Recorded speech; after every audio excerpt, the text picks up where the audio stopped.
Okay,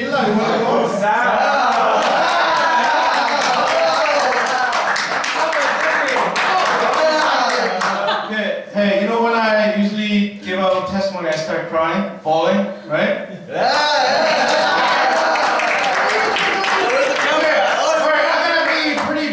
But I have to get another person, or let you guys come after me. Okay, yeah, one more person.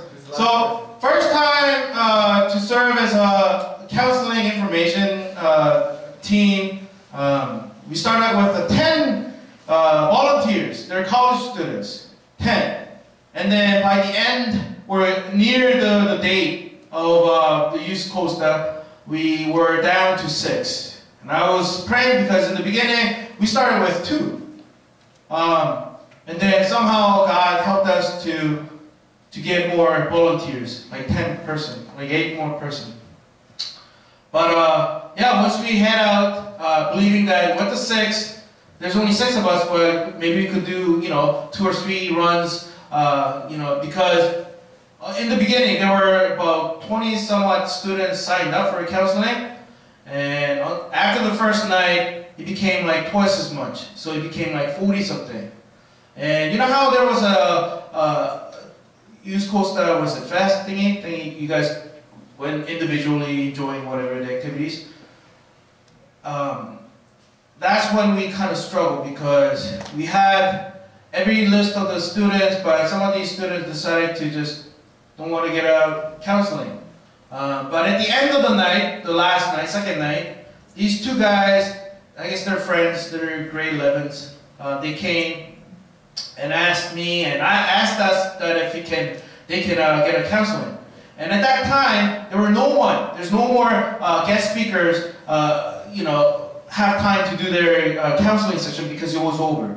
But for some reason, I felt like these guys were desperate. I can see that in their eyes. So I took one by one and did a little counseling. All I did was listening what they have to say and things like that. And the first guy, he had a problem with, he has an anxiety problem. He has a lot of stress because he had only been in Canada for 2 years, but he wants to do good. He wants to go to design school.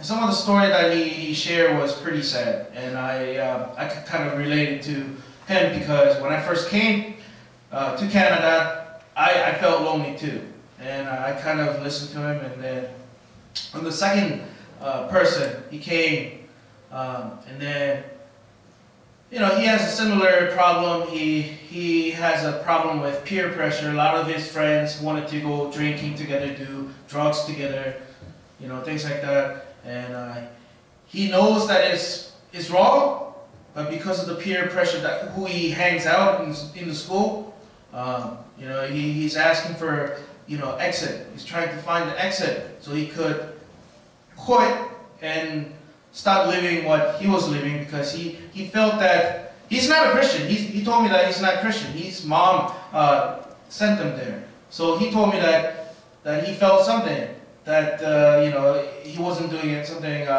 it wasn't a proper thing. So he wanted to talk to me. So what I did was I asked them to add me in the Facebook, and hopefully I could meet them or meet those guys later on in Toronto when I come up or whatever. And to check on them and build a relationship, right? Because things like that happen. You always need a brother or sister. You always need a second person who you can rely on.